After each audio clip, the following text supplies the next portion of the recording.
मन पछतई है अवसर बीते। मन बड़ा चंचल और हठी है, बिना गुरु कृपा के यह वश में नहीं आता।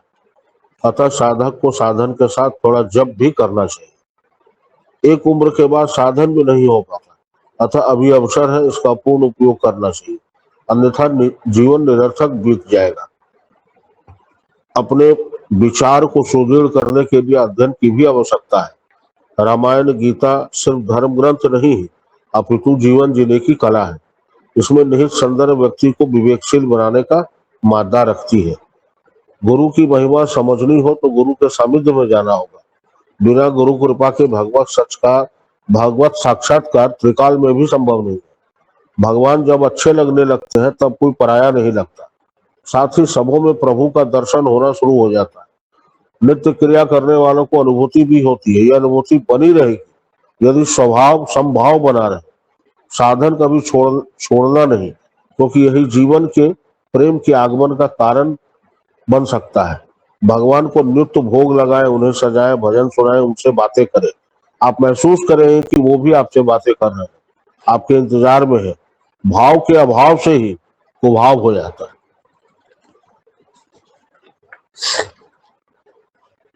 एक बार की एक बात है, एक व्यक्ति का दर्पण टूट गया। उसने बाजार से दूसरी नई दर्पण खरीद लाया। उस दर्पण में कुछ दाग पीला सा लगा था। जब भी अपने को देखता तो उसे अपना चेहरा पीला दिखता। अब उसने अपने आने वाले को अपना दुखड़ा सुनाना शुरू कर दिया। सभी कहते भाई अब बिल्कुल ठीक है, अच्छे हैं, गोरे हैं, लेकिन वो मानने को तैयार नहीं होता। एक दिन एक आगंतुक ने शीशा साफ करके उसे पुनः उसका चेहरा दिखा। तात्पर्य है, गंदगी गंदगी को जाने बिना उसकी सफाई नहीं कर सकते। इसी प्रकार गुरु सानिध्य होते हुए भी यदि आपका चेहरा न दिखाई दे तो समझ लेना चाहिए कभी लंबी दूरी तय कर दी। पटना संघ की तैयारी में सभी मिलकर सहयोग करें। ज्यादा से ज्यादा गुरु भाई बहन आने का प्रयास करें। आप सबों का कल्याण हो। जय गुरु।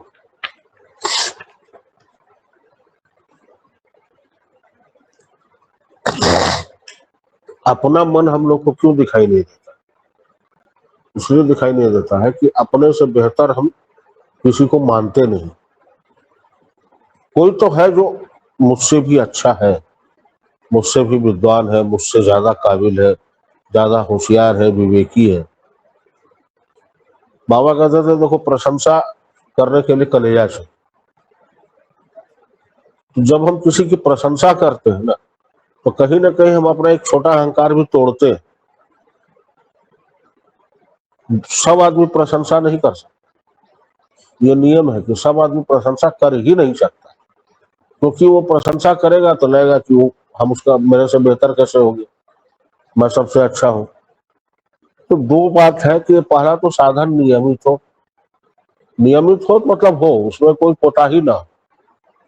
दूसरा, सुबह उठ के जो अपने गुरुजनों को पैर छू के प्रणाम करता है, अतिथि का साथ आदर करता है, नित्य तुलसी में जल देता है, उसका जीवन नहीं बदलेगा ऐसा हो नहीं सकता। क्योंकि कुछ चीजें बड़ी स्पष्ट है।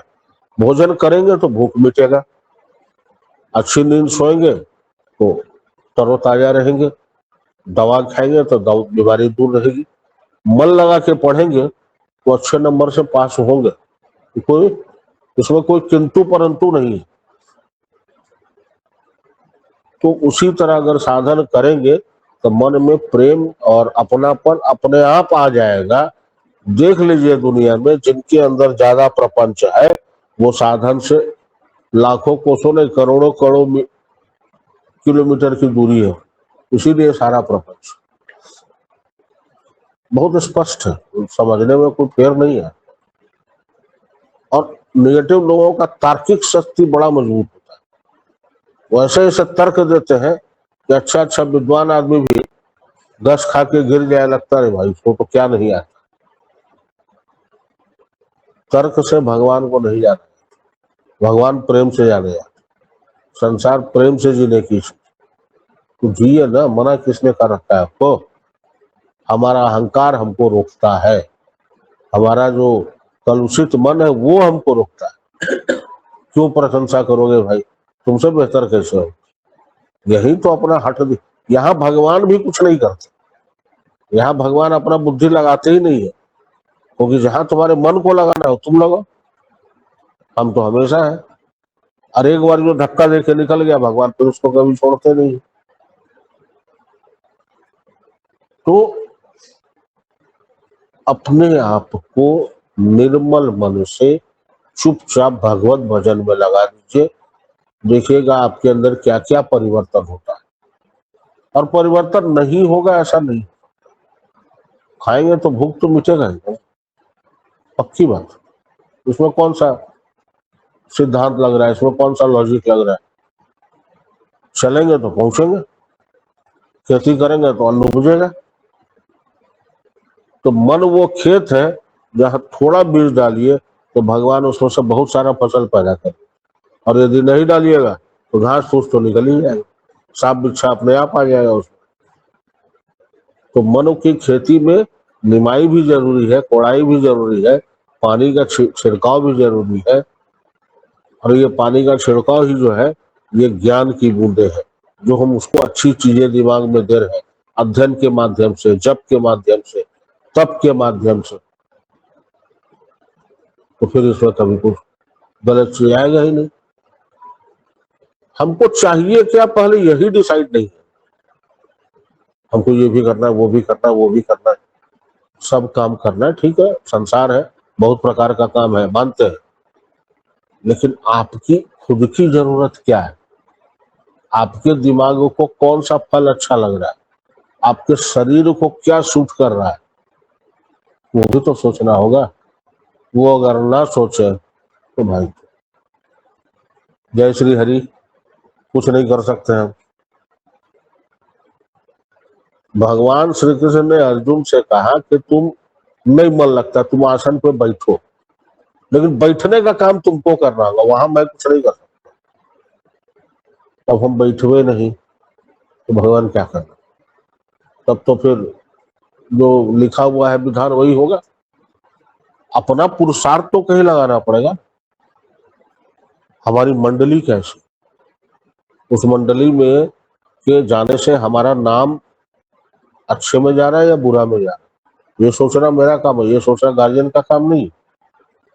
हम चुपचाप अपना काम करें, भगवान पे छोड़ दें, अब बाकी होइए वही जो राम रुचि रखा। जो इस सिद्धांत पर चलेगा उसका जीवन हमेशा अच्छा ही चलेगा। कहते हैं कि जो भगवान के काम में लग जाता है उसका सारा काम भगवान स्वयं करते हैं, किसी न किसी माध्यम से करवा देते। लगता है ये आके कैसे कर, कई बार ऐसा महसूस होता है। तो दुनिया है, इतना दिन से हम लोग साधन कर रहे हैं, इतना दिन से समझ रहे हैं, गीता पढ़ रहे हैं, रामायण सुन रहे हैं, लेकिन अभी भी यदि परिवर्तन नहीं आया है तब तो राम जाने। थोड़ा खांसी है इसलिए आज ज्यादा नहीं बोलूंगा। प्रेम से बोलिए गुरु महाराज की जय।